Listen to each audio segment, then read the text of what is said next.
egy medikál típusú cégnél nekiállsz, eleve az, hogy minek állj neki. Innen ül a történet, hogy a tudás nagyon sokszor az egyetemen vagy a klinikumban van. Mind a kettőnek megvan az a közös tulajdonság, hogy semmi köze a valódi piaci élethez, és azok, akik ott vannak bent, ők abszolút nem értik, és nem is akarják legtöbbször azt, hogy ők ebből üzletemberként terméket csináljanak. Tök jó ötletet tudnak hozzáadni, általában mint egy nagyon jó key opinion leader, szakmailag elismert ember tudják az elkészült technológiát tolni, de a végrehajtásba, az üzletfejlesztésbe, az értékesítésbe nem tudnak kontribútálni. Persze, de ez rettentő különböző személyiség, attitűd, tudásanyag, tapasztalatcsomag, tehát én nem is csodálom, hogy... És ugye és most hasonlítsd össze egy olyannal, amikor pár fiatal srác összeül, hogy a következő szoftveres szervizt megcsinálja, és ott az a kérdés, hogy tudnak-e együtt nőni a céggel, tudnak-e... Persze, hát ott részben a saját maguk által ismert problémákra adnak egy megoldást, tudják is, hogy ki lenne a felvevőpiac, ők mit szeretnének látni, azt adják az ügyfeleknek, tehát valóban más. De nem csak ezt látom másnak, hanem az, ami egy klasszikus szoftver as a service megoldásnál vagy mobilapnál működik, hogy kirakom az első verziót, először fejlesztői körnek, beta verzió, stb. Próbálgassátok, szóljatok, valami nem rossz. Azért egy egészségügyi alkalmazásban ezt nem lehet megcsinálni, hogy bocs, most lefagyott a, nem tudom én, műtét közben a szoftver, szóljatok, hogy mit kell vele csinálni.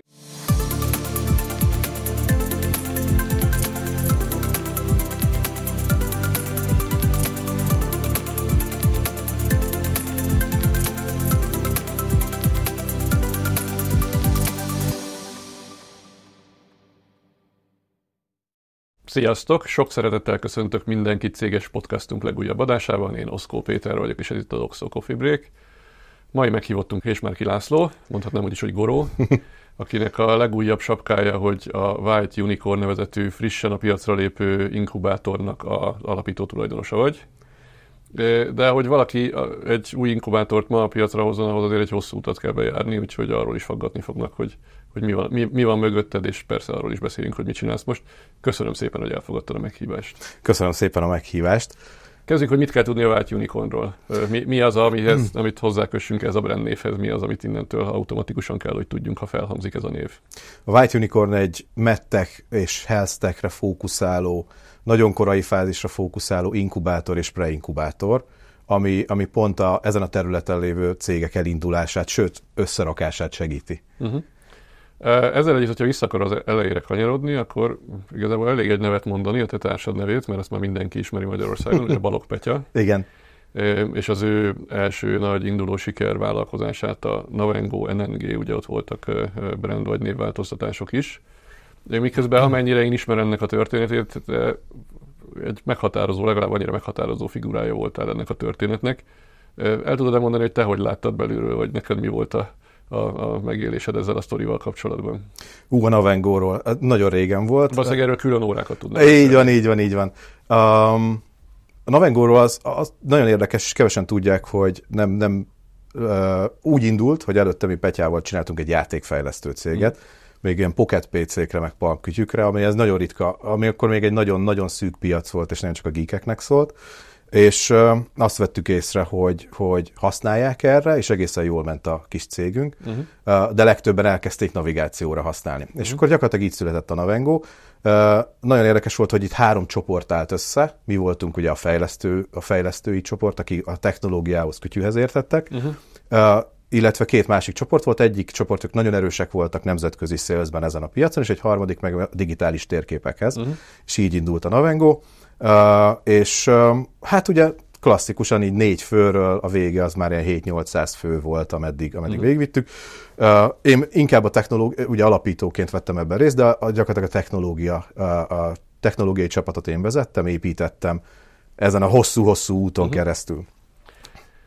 Petya gyakran el szokta mondani, és különböző sztorikat mesél a Navengóról, de van egy olyan sztoria, ami arról szól, hogy azt hittétek, hogy egy konkurencia már megcsinált bizonyos fejlesztéseket, és ezért le vagytok maradva, és ezért hihetetlen tempóban, szinte hihetetlen teljesítménnyel el kellett végezni bizonyos fejlesztéseket, amiről aztán kiderült, hogy a konkurenciának nem volt meg. Igen. Csak ti magatok csináltátok meg, de ez azt jelenti, hogy azért komoly fejlesztési teljesítmény volt ebben a sikertörténetben. Nagyon, és így nagyon érdekes, így most már elég nagy távlatból tud az ember visszatekinteni, hogy mi az, amit jól csináltunk, mi az, amiben szerencsések voltunk, sőt ugye a 2 dolog valahol összefüggött, és mi az, amiben meg nagyon rosszak voltunk. És nekem, amikor egy Navengóra visszagondolok, akkor szerintem az egyik ilyen kulcsmomentum, hogy nagyon jól állt össze a csapat. És akkor még nem is tudtuk, hogy ez egy nagyon jó csapat összeállás. Uh-huh.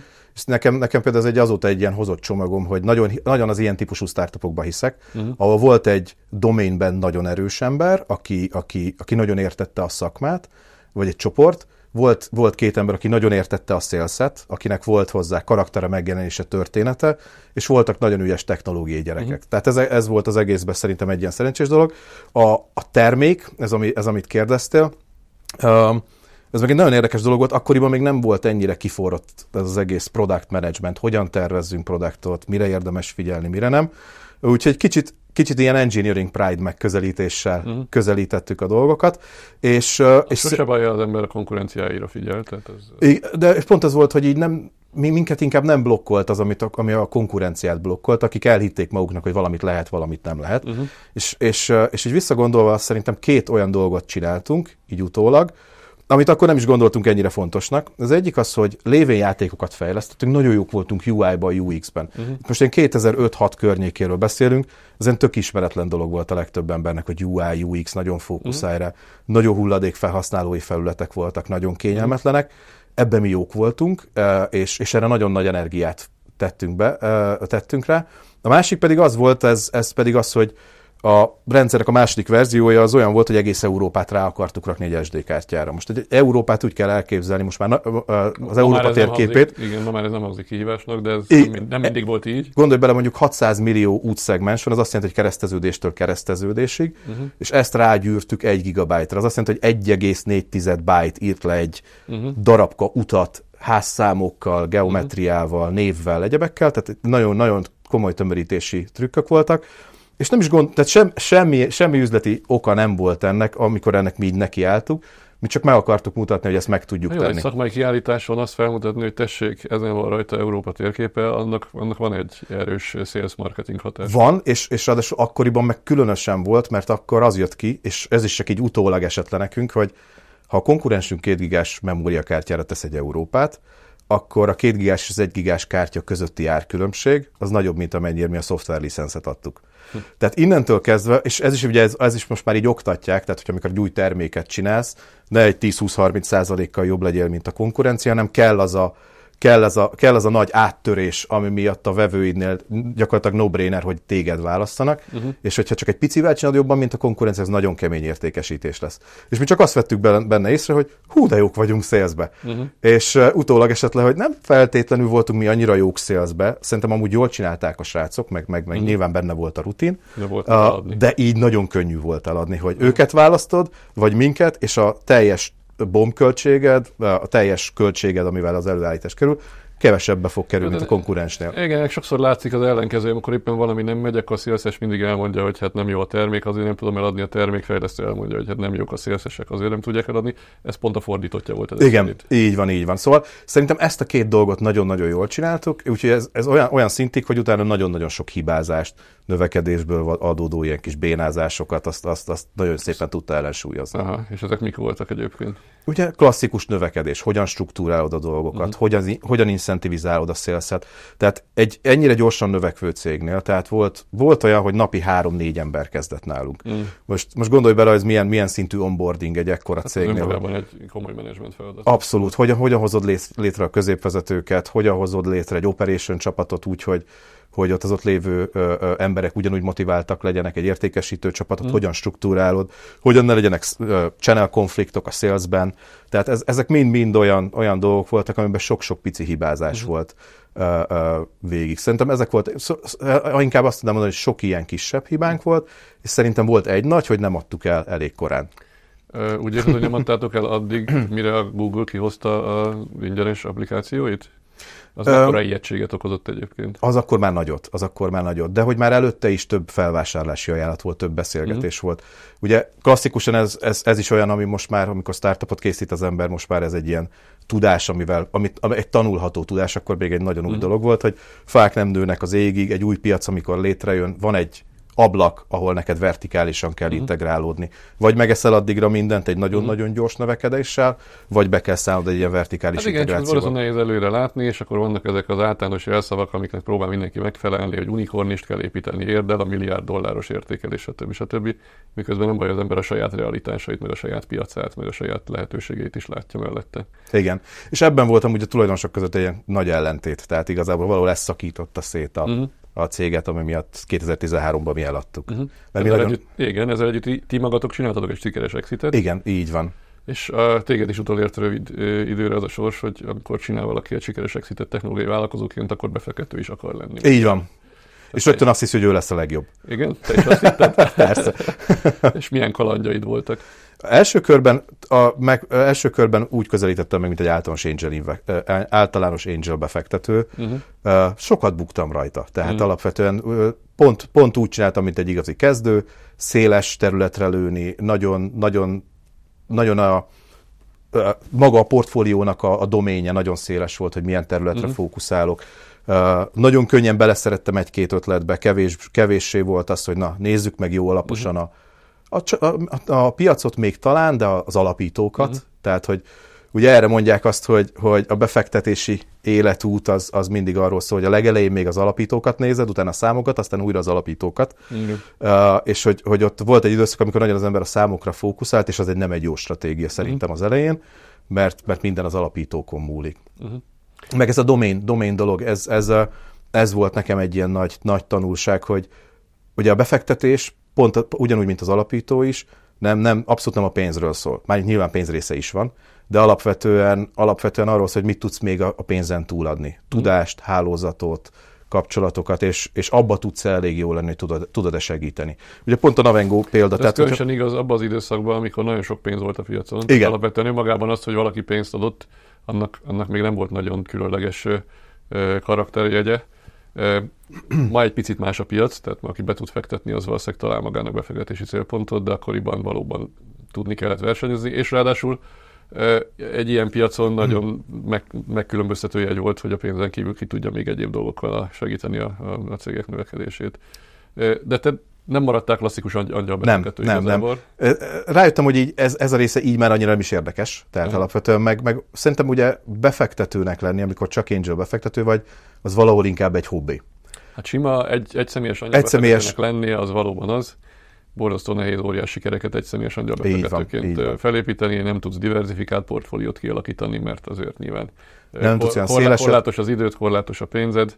Tehát ez valóban egy ilyen szenvedély jellegű tevékenység. Igen. És én meg rájöttem, hogy sokkal jobban szeretek építeni, mint csak befektetni. Ezt azon vettem magamat. Nehezen maradsz a partvonalon kívül. Igen. Azon vettem magamat észre, hogy egy-két cégbe így nagyon beleszeretek, és elkezdek segíteni nekik.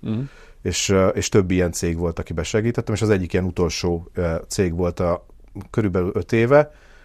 Ezt a céget úgy hívjuk, hogy Dicom Lab, akinek az alapítója akkor így megkeresett, hogy először csak találjuk ki a stratégiát, egy pici investmentet tegyünk hozzá, aztán szépen lassan behúzódtam teljesen operatívan.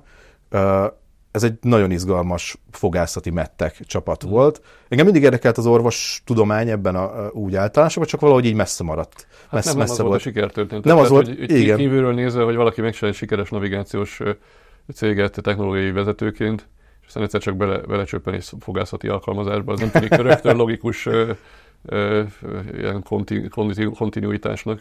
Ugye abba is úgy csöppent ebből, hogy tegyük rendbe az egész termékstratégiát, engineeringet, tehát az egész mögött lévő technológiát, mert hogy nagyon erős az egésznek az orvosi lába.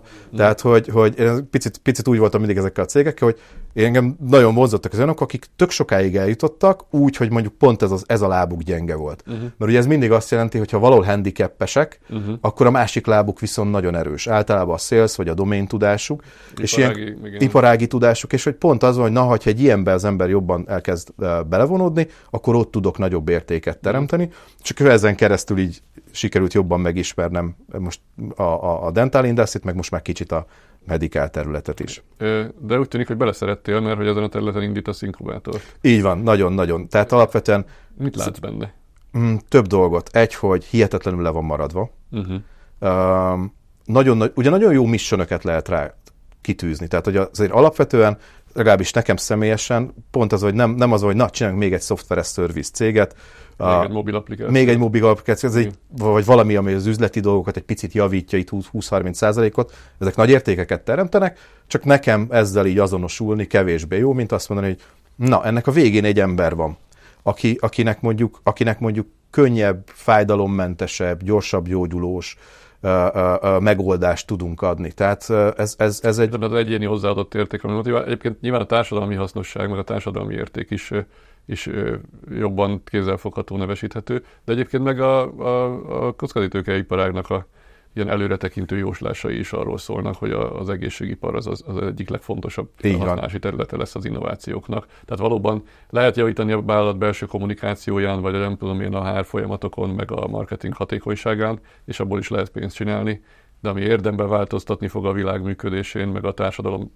közérzetén, egészségügyi állapotán az, hogyha ezek a típusú szolgáltatások lesznek elérhetőek egész más minőségben. Így van, és ez egy regedő társadalom mellett, és úgy, hogy ahogy meséltem, hogy hihetetlenül le van maradva. Tehát van egy csomó ilyen nagyon, nagyon speciális piaci működése van, tehát egy normál piachoz képest. Igen, de mégis ugye azt elárulhatjuk, hogy a Dicom-ban mi befektetők is vagyunk, tehát igen. Ez egy sorsközösség, és látjuk a történetet. Ezzel együtt azért az is látszik, hogy egy csomó olyan küzdelem van ebben egy ilyen típusú startupban, ami máshol nincsen. Ugye itt jön az a kérdés, hogy mi az, hogy startup. Szerintem ez egy ugye ezt mindenki feszegeti ezt a dolgot, ami hogy én startupba fektetek be, mert szerintem van néhány alaptípusa a startupnak, és nagyon el kell tudni dönteni, hogy melyik milyen, és az azért fontos, mert hogy ha az ember tudja, hogy ez egy ilyen típusú vagy olyan típusú startup, akkor eleve látja, hogy egy teljesen más fejlődési út áll az egyik előtt, mint a másik előtt. Picit konkrétabban mondjuk, hogyha az előző software service példát nézem, csinálok egy software service céget, minél gyorsabban kitalom az MVP-t, rámegyek arra, hogy minél gyorsabban go-to-market jöjjenek a visszajelzések, hónapról hónapra tudok mérni, relatív könnyen tudom a csatornámat skálázni, mondjuk egy digitálisan. Bekommentelik, hogyha valami nem volt jó. Így van, tehát hogy ott a kapcsolatod vele. Most ezzel szemben mondjuk egy medikál típusú cégnél nekiállsz, eleve az, hogy minek állj neki. Innen ül a történet, hogy a tudás nagyon sokszor az egyetemen vagy a klinikumban van. Mind a kettőnek megvan az a közös tulajdonság, hogy semmi köze a valódi piaci élethez, és azok, akik ott vannak bent, ők abszolút nem értik, és nem is akarják legtöbbször azt, hogy ők ebből üzletemberként terméket csináljanak. Tök jó ötletet tudnak hozzáadni, általában, mint egy nagyon jó key opinion leader, szakmailag elismert ember tudják az elkészült technológiát tolni, de a végrehajtásba, az üzletfejlesztésbe, az értékesítésbe nem tudnak kontribútálni. Persze, de ez rettentő különböző személyiség, attitűd, tudásanyag, tapasztalatcsomag, tehát én nem is csodálom, hogy... És ugye és most hasonlítsd össze egy olyannal, amikor pár fiatal srác összeül, hogy a következő szoftveres service megcsinálja, és ott az a kérdés, hogy tudnak-e együtt nőni a céggel, tudnak-e... Persze, hát ott részben a saját maguk által ismert problémákra adnak egy megoldást, tudják is, hogy ki lenne a felvevőpiac, ők mit szeretnének látni, azt adják az ügyfeleknek, tehát valóban más. De nem csak ezt látom másnak, hanem az, ami egy klasszikus software as a service megoldásnál vagy mobilapnál működik, hogy kirakom az első verziót, először fejlesztői körnek, beta verzió, stb. Próbálgassátok, szóljatok, valami nem rossz. Azért egy egészségügyi alkalmazásban ezt nem lehet megcsinálni, hogy bocs, most lefagyott a, nem tudom én, műtét közben a szoftver, szóljatok, hogy mit kell vele csinálni. Tehát ez azért veszélyes üzem, tehát itt nem lehet olyat piacra vinni, ami nem 100%-os nem működik. Nyilván ennek az engedélyeztetési folyamata is meg. Így van, és ugye az engedélyeztetésről csak egy jó példa, hogy pont itt a Dicom Labben, pont most tavaly decemberben megkaptuk az engedélyt az új szoftverükre, ami egy csomó novumot tartalmaz, amit még senki nem csinált. Weben kezelni 3D-s CT-ket, műtéti tervezést, ilyeneket még senki nem tudott megcsinálni. De nem is az a lényeg benne, hanem az, hogy ez a szoftver 3 éve kész van. Az elmúlt 3 év az csak az engedélyeztetési folyamat volt. 16 000 oldalos dokumentáció egy ilyenhez, amit el kellett készíteni, és több 100 millió forint az egész folyamatot végigvinni, úgy, hogy gyakorlatilag, ha ilyened nincs, akkor nem mehetsz a piacra. És akkor itt jön az be, hogy ha egy klasszikus befektetőként nézel egy ilyen történetet, akkor azt mondod, hogy hello, hol van itt a hónapról hónapra növekedés, hol van a traction, hogy lehet ebből így egy következő kört bevonni. De ez nem okozza azt, hogy ez mégiscsak a nagy cégek játszótere marad? Tehát, hogy sokkal nehezebb startupként belépni, sokkal magasabb a belépési küszöb. Ez persze piacvédelmet is jelent, tehát ha egyszer már benn vagy, akkor nem tudnak lemásolni, utolérni 2 nap alatt. de hogy nem lesz ennek az eredménye, hogy azért ez az ilyen típusú technológiai fejlesztés az mégsem a kis induló cégek sajátja. Ehhez képest te mégis egy kis inkubátort indítasz. Igen. Ugye szerintem ez egy jó felvetés, hogy a nagyok, de azért nagyon érdekesek ez a nagy cég kérdés, hogy ezen egy időben nagyon sokat gondolkodtam, hogy pont így összehasonlítva a Navengo időszakkal, hogy akkor mennyivel könnyebb volt startupot készíteni. Tehát, hogy ez például az egyik ilyen szerencsénk volt, vagy azt mondom, hogy így visszatekintve, hogy 2004-5-6 környékén, amikor elkezdtük, akkor ez az egész még így nem működött. A nagy cégek sem voltak feltétlenül okosak abban, hogy lehet a belső innováció. Nem volt big tech. Tehát most nem volt big tech, így van. A startupok egyik legnagyobb fenyegető jelensége a big tech, ami minden technológiai innovációt előbb megcsinál. Így van. Na pont erre szeretnék reflektálni, hogy big tech-esek fantasztikus, amit csinálnak, startupperként kevésbé fantasztikus, de alapvetően ők már nem a buta nagy cégek, hanem ők már nagyon rájöttek abba, hogy ott kell lennem, corporate innováció, vagy az elején már lecsapok rájuk, és mindent begyűjtök, és gyönyörűen bebetonozzák magukat. Én azt látom, hogy pont az orvosi területen ez még nincs itt. Tehát ott nincsenek big tech-ek. Tehát alapvetően a régi vágású, lassú, mamut, hihetetlen profitrátával dolgozó, azt egész komolyan szóró nagy cégek vannak, ami a piaci sajátosságból adódik, hogy alapvetően annyira nehéz eladni ezen a területen, annyira máshogy működik az értékesítés, hogy megengedhetik maguknak, mert annyira erős dominanciájuk van a piacon, és ezek nagyon lassan növekednek, és viszont nagyon aktívan vásárolnak. Tehát, hogy amikor az ember azt nézi, hogy mondjuk egy medtech típusú cégnél mi a kifutási lehetőség, az esetek döntő többségében le kell tűzni azt, hogy egy exit, egy technológiai exit, ami engedélyeztetés előtt vagy után van. Kicsit az ember csinálja. Tehát kevés medtech cég jut el az IPO-ig, azt mondod, hanem gyakorlatilag stratégiai befektető felvásárolja őket. Így van. Ez kicsit olyan, mint hogyha gyógyszert fejlesztenék, hiába találom ki a rák gyógyszerét, nem én fogom piacra vinni. Ami meg a biotech még durvább ilyen szempontból, ahol ugyancsak egy teljesen más fejlődési pipeline van, de a közös ebbe a kettőben semmi köze a klasszikus startup megközelítéshez. Tehát, és emiatt, hogyha az ember viszont máshogy közelíti ezt az egész innovációs irányt, és azt mondja, hogy hívhatjuk startupnak, de ez tök más startup, mint az a startup, és egy más utat... Az, hogy Magyarországon mit hívunk startupnak, az már szerintem annyira össze van zavarodva. Szerintem is. Igen, hogy ez szerintem már ne is... Arra én már nem is akartam erőfeszítéseket tenni, hogy most definiáljuk, hogy mi az a startup. Az nem baj, hogy értjük, hogy az a konkrét cég, amiben valaki időt tesz vállalkozóként el akarja indítani, vagy valaki befektetőként fel akarja karolni, attól mit lehet várni. És erről nyilván volt nekünk is sok beszélgetésünk, hogy egy medtech típusú cégnek mennyi az előkészítési ideje, és mennyi a piacra lépés, meg hát mikor érdemes exitet csinálni belőle. Mik a te terveid inkubátorként? Tehát milyen fázisban, milyen típusú csapatokat keresel, mit akarsz velük csinálni? Nagyon érdekes, hogy nagyon jó kérdés, és pont a medtechből adódóan én azt mondom, hogy nem is feltétlenül csapatokat, hanem csapatdarabokat keresünk. És megint kicsit a Navengo párhuzam, hogy ott voltunk mi a technológiai csapat, egy sales csapat és egy térképi technológiához értő csapat. Nagyon nagy az analógia a medtechhez képest, tehát azt mondjuk, hogy most keresünk olyan orvosokat, orvoscsoportokat, akik egy problémához értenek, keresünk technológiai csapatokat, akik azt mondják, hogy szeretnék egy medtech területen lévő problémával foglalkozni. Nyilván nem értek hozzá, de ehhez, és keresünk olyan üzleti embereket, akik pedig gyakorlatilag az egésznek a piacra vételével, az egésznek az operatív részével tudnak foglalkozni, és ezt a három típusú csoportot, vagy embereket gyűrjük össze csapatokba. Tehát egy ilyen nagyon preinkubáció, tehát hogy ezt most már preinkubációnak hívják, ez is olyan, hogy ilyen nomenklatúra kérdés, igen. De hogy alapvetően az összegyúrás fázisába kezdjük ezeket a csapatokat, mert azt látjuk, a legjobb ötletek a dokiknál vannak, akik soha nem fognak, ez esetek 99%-ában nem fognak technológiai csapatokkal tudni kooperálni, más világban élnek, klinikumban élnek, és az üzleti tudás sincs meg náluk. És amikor ezek a darabkák megvannak, ezek az emberek találkoznak, bemutatjuk egymásnak, részt veszünk abba, hogy lehet egy ilyen projektet elindítani, akkor fektetünk be, és akkor... Pont ezt akartam kérdezni, milyen fázisban van bátorságotok ahhoz, hogy pénzt is rakjatok a csapatokba? Ugye ez valahol egy ötletfázis, tehát hogy ez még egy nagyon-nagyon korai fázis, amikor azt mondjuk, hogy átnéztük, mi közösen raktuk össze a csapatokat, ott azért ebben van egy olyan érzés, hogy megismertük ezeket az embereket, akkor fektetünk be. Tehát valahol nagyon kockázatos, mert ötlet, valahol a kockázat csökkentése miatt nagyon rámegyünk a humán faktorra, hogy tényleg csak azokat, akiket már megismertünk, már jó pár hónapja együtt dolgozunk, beszélgetünk egy-egy adott problémáról. Mennyi befektetést akarsz megcsinálni? 10 befektetést. Ugye, mert hogy angyalbefektetőként rájöttél, hogy úgy nem érdemes, de most így, hogy találtál magadnak területet, találtál magadnak specifikációt, meg lényegében ezen a területen speciális tudást is szereztél, így most már neki mész akkor egy 10-es portfólió.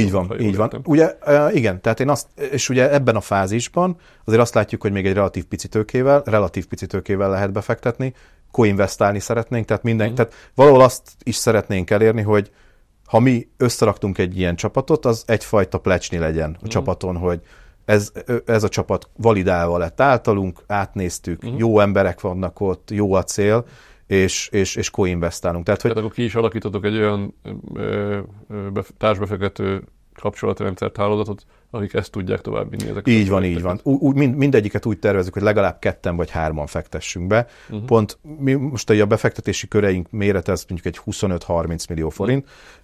Pont egy medtechnél odáig eljutni, hogy még el se kezdi az ember a compliance-et, csak a prototípus kifejleszti, ez körülbelül ennek a 2-3-szorosa, és mondjuk egy 1 éves időtartam, hogyha ez a 3 entitás így összeáll. Itt gyakorlatilag, ha van egy értelmezhető prototípus, valamennyi klinikai tesztelést végig lehet hajtani, és látjuk, hogy ez egy jó dolog, akkor tud lenni ennél mondjuk egy 3-4-szer nagyobb kör, aminek a kimenete pedig az tud lenni, hogy elkezdjük a MDR vagy FDA approvalját ezeknek a szoftvereknek a piacra bevezetéshez. A terv az, hogy pici piacbevezetést csináljunk, tehát hogy ne vigyük túlzásba, hanem éppen egy pici piacbevezetés után rögtön technológia transfer és exit keresés. Mik a célpiacaitok? Te azért a Navengo-ban nevelkedtél, vagy NNG-ben, nem tudom, hogy most hogy kell szabályosan hívni, mert végig is még Navengo volt, amikor ott Igen. Azért ott megtanultátok, hogy teljesen mindegy, hogy az ember melyik országba kezdi a vállalkozását, nem az a célpiac, hanem az egész világ. Valójában. Így van. Ezt mennyire érzed reálisnak, hogy ilyen cégeket rögtön kirángattok abból a zárt gondolkodásból, ami sokszor jellemző Magyarországon, hogy próbálkozunk Magyarországon, aztán majd, ha ott eljutunk valameddig, akkor már csinálunk. Ebben egy picit más szerintem a medtech, mint mondjuk egy klasszikus startup, ahol legtöbben úgy vannak vele, hogy lőjél rögtön nemzetközire. Bár csak a legtöbben így lennének, de szeretnénk, ha így lennének a legtöbben. Szóval, mivel azért ez relatív, az üzleti modell az mindenhol nagyon más, de mivel nem annyira a piacra menés a fókusz, hanem az első piacra menés után az exit, technológiai validáció. Itt igazából azt nézzük meg, hogy az a probléma, amit felvetünk mondjuk USA-ban releváns-e, vagy Nyugat-Európában releváns-e, de az, hogy az első baby steppeket az ember a piacon megcsinálja, az simán történhet Magyarországon, illetve nagyon költséges, tehát alapvetően mondjuk egy MDR-t, ha az ember elkészít, ez a Medical Device Regulation, akkor azzal Európában tud az ember egy medical device-ot értékesíteni, USA-ban nem. Ha egy FDA-t megcsinálok, akkor ott tudok, Európában nem. És emiatt maga ez a piacon való kitesztelési folyamat, ez simán indulhat Magyarországon. Nem is ilyen szempontból szegmentálnám a piacot területileg emiatt, hanem inkább alterületeknél, tehát ugye nem homogén az orvosi terület. Ugye az orvosi területnek van egy olyan része, hogy egy nagy átka, azt kell, hogy mondjam, hogy mint egy normális piacon az ügyfél fizet. Ha jó szolgáltatást adok neki, örülni fog, értéket teremtek, és működni fog a modell. Egy medical piacon ugye alapvetően van olyan terület, ahol ez így történik, relatív kevés, ott is általában az van, hogy ha egy orvosnak adok el egy szolgáltatást, mondjuk egy fogászat, tök jó példa rá, ha az orvosnak adok el egy szolgáltatást, akkor az orvos vagy beemeli, vagy nem, de hogyha nem ő a haszonélvezője, hanem a páciens, akkor már nem biztos, hogy használni fogja a szolgáltatást. Rosszul hangzik, de ez így van. Tudom, hogy így van. Ez így van sajnos, mert így kényelmes, így szoktam meg. Egy nagyon nehezen áttörhető piac. És emiatt például tök fontos szempont, hogy mondjuk ha egy ilyen típusú piac van, mondjuk egy fogászat, akkor vagy az orvos élete legyen könnyebb, vagy egy olyan típusú terméket csináljunk, ami rögtön értelmezhető a páciensek számára. Nekem a kedvenc példám a láthatatlan fogszabályzó. Invisalignosok kezdték el 10-valahány éve, mert régebben kezdték el 10-valahány éve tört be, ahol nem volt kérdés, nem kellett egy tininek magyarázni, hogy miért jobb, hogyha láthatatlan a fogszabályzód, mint hogyha... Hiába sokszor annyiba kerül. Hiába kerül sok, pedig nagyon olcsó előállítani. Ez az egésznek még az érdekessége.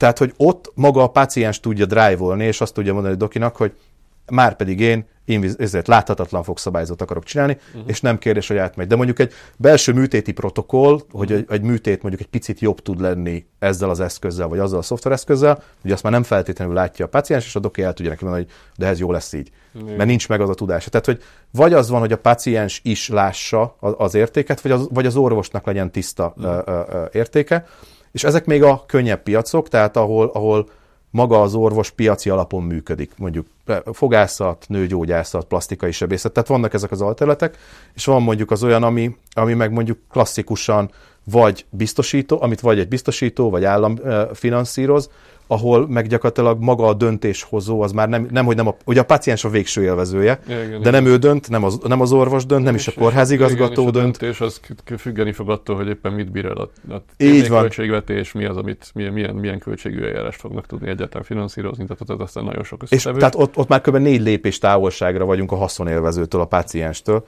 Tehát az ilyen területeken, ott meg olyan projekteket keresünk, ahol már az elején tisztán be tudjuk azonosítani, hogy ez az 5 vevőjelöltünk van, mert semmi esélyünk nekünk egy Johnson & Johnson ellen, hogy mondjuk egy új műtéti tálcát térdműtétekhez előállítsuk. Most mondtam egy példát.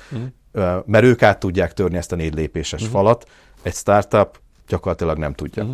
Igaz, az általános vélekedés, amit úgy egymás között szoktunk mondani, hogy azért érdemes az egészségiparban fektetni innovációban, mert hogy az ott Magyarország a világ élvonalában van. Tehát nem vagyunk annyira lemaradva, mint egy csomó más iparágban, ahol elkezdhetünk innoválni, csak nem tudom én, agritekben mondjuk az USA agrárinnovációs próbálkozásait évtizedes lemaradásokkal kell próbálni utolérni. Tehát igaz az, hogy azért elég itt Magyarországon kísérletezni, mert ha itt ezen a piacon megfelelünk, és ezt a tudást használjuk, az már világszínvonalú lesz. Ha az orvosoknak a képességeit nézzük, nagyon-nagyon jók. Tehát alapvetően azt amivel mi találkoztunk, hogy itt is van ráadásul egy pár terület, ahol különösen azt látjuk, hogy nagyon, nagyon akarnak változtatni, nagyon okos ötleteik vannak, tök sok szempontból homogén az, hogy milyen eszközöket érhetnek el. Nyilván Amerikában egy picit több eszközt tudnak elérni. Több pénzzel, igen. Sokkal több pénzzel, de nagyon erős az innováció, és nagyon erős az innovációs akarat. Erre szoktam azt példának mondani, hogy volt egy beszélgetésünk onkológus sebésszel, aki Blenderben 3D modellező történet tervezgette a különböző implantokat, hogy gyakorlatilag hogy tud tökéletesen illeszkedően pótolni valamit, amit ki kellett szedni, szövetet. És ő ezt így nem is az, hogy kvázi hobbiból, hanem a saját szabad idejében optimalizálni az ő munkáját. Tehát főleg az ilyen manualitással vagy diagnózissal járó foglalkozó orvosoknál hihetetlen sok kreatív ötlet előjön, csak megreked. Tehát nagyon ügyesek és nagyon jó ötletek vannak. Nincs meg a technológiai transfer. Kapargatjuk ezt a témát, de akkor így konkrétan ilyen intézményi célzattal rákérdezek, hogy mennyire működik az, hogy az egyetemekről kijöjjön ez a tudás és vállalkozás legyen belőle. Tehát az egyetemi együttműködések, amiket most akkor nektek is meg kell csinálni, meg sok hasonló inkubátornak meg kell, ez miközben tőlünk nyugatra azért sokszor tényleg az egyetemek a keltetői az ilyen típusú projekteknek. Ez mennyire működik most, vagy mennyire reális, hogy működik? Ez egy jó kérdés. Engem annyira ijesztgettek ettől, hogy az egyetemeken ez a dolog, ez nagyon nem jól működik. Mi januárban kezdtünk el felvenni az egyetemekkel a kapcsolatot, most már 4-jel aláírtunk egy együttműködési szerződést, és azt látjuk, hogy nagyon erős az akarat, nagyon arra, hogy a technológiai transfer megtörténjen. Tök okosan látják, hogy ők nem jó tulajdonosak, tehát hogy nekik egy standard licensing technológia transfer megközelítés kell, tehát nem érezzük azt, hogy egy nagy széllel szembe mennénk. De ez most kvázi egy központi program is egyébként. Igen, valószínűleg innen indul, hogy ilyen nagyon nagy nyitottságot, tegnap pont Pécsen voltunk a Pécsi Egyetemen, nagyon-nagyon jó volt, egy 8 csapatot hallgattunk meg arról, hogy nekik milyen innovációs ötleteik vannak. Nagyon jók. Tehát én azt látom, hogy nagyon megvan az akarat. Tehát akkor elindulhat ez a folyamat.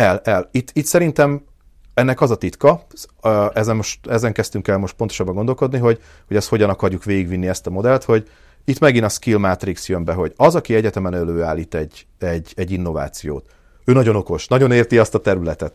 de itt a vége. Tehát, hogy alapvetően hogy lehet úgy elindítani. És azt nem is akar más irányítani. És nem azért ment mutatónak, meg mutatni akar. Igen, tehát számára ott a vége, ahol egy üzleti embernél kezdődik a sztori. Igen. Tehát, hogy alapvetően ott van egy ember, ott van egy, nem is azt mondanám, hogy feltaláló, mert annál jóval több, mert nagyon sok mindent megcsinálnak, hogy lehet elindítani úgy egy céget, hogy azt mondjuk, hogy igen, elindul a cég, van egy kezdeti befektetés, hogy az egyetemnek emellett van mondjuk egy license, és az, aki az ötletet hozta, az a teljes cég struktúrából csak egy pici százalékot kapjon, mert ő csak ugye idáig tolta el, persze. És hogy már az első pillanatban azt lehessen mondani, hogy mondjuk egy 100%-os cap table mellett, hogy 10-20%-ot kap az ötletgazda, és 70-80 a következő fázisokra félre van téve a következő körű embereknek, mert kell most egy CTO, aki ezzel kell fekszik, hogy ezt végigvigye. Utána kell egy olyan ember, aki a compliance-hez ért, és ezzel kell fekszik, és ezeket az embereket, ezek ugyanúgy alapítók, persze. Csak későbbi fázisba szállnak be, hogy ezeknek a helyét már a 0. pillanatban megteremtsük. Egyszer kell, hogy kialakuljon ez a rutin. És igen. Ha mindenkinek megvan benne a tapasztalat, hogy igen, ezt így lehet megcsinálni, akkor utána ez már lényegében standardizálható. De én is azt látom, hogy ez most elkezdődik ez a folyamat. Hosszú ideig nem zajlott. Én csomó olyan sikeres startup sztorit is tudok, amit egyébként ténylegesen egyetemen találtak ki emberek, de aztán csak úgy tudott működni, hogy az egyetem úgy, ahogy van, ki lett belőle hagyva. Ez nyilván egy kihagyott lehetőség, meg kevesebb a motiváció is, tehát nem is voltak eddig érdekeltek az egyetemek. Kíváncsian várom, hát ha kijön belőle valami. De örülök, igen. Hogy ti ebben ilyen aktívak vagytok, meg hát logikus, hogy az élettudományok területén az egyetem az egy mobil applikáció fejlesztés, ez nem mindig kell egy egyetemi. Igen. Tehát mondjuk az ez kellene gépek. Igen, élettudományok területén meg kellenek holttestek. Biztos, hogy kell. És még sok minden más. Igen. Na, hogy mi kellenek egy ilyen, most már lassan bulvár jellegű kérdést akarok még a végén feltenni, hogy a mesterséges intelligencia az mennyire lesz itt kulcs szereplő ezen a területen is. Tehát mennyire látod úgy, hogy érteni kell hagyományosan az élettudományokhoz, érteni kell az iparághoz, de ez se fog már működni anélkül, hogy a mesterséges intelligencia által létrehozott képességeket, azokat ezekben a megoldásokba is integráljátok. Szerintem ezen a területen abszolút. Tehát, hogy pont, sőt, talán még inkább. Tehát alapvetően szerintem, ha picit így messzebbről nézzük, ugye régen, ahonnan ez indult, az volt a megközelítés, hogy elmész egy orvoshoz, egy házi orvoshoz, akkor ő téged ki tud szolgálni olyan szempontból, hogy van egy tudása. Sokat látott, sokat tud. És a világ ezen már régen túlhaladt, még mindig így működünk. Tehát, hogy, és maga a mesterséges intelligenciának az a képessége, hogy agregált tudást tud adni az orvosoknak, bárkinek, bármelyik területen, tehát amivel bele lehet önteni a világ összes tudását, adatát. Tehát az emberiségnek az a nagy mítosz, hogy van egy ilyen kollektív tudásunk, az lényegében effektív létre tud jönni. És ugye ráadásul pont az ember, pont ezen a területen egyedi problémák vannak, olyan szempontból minden ember más.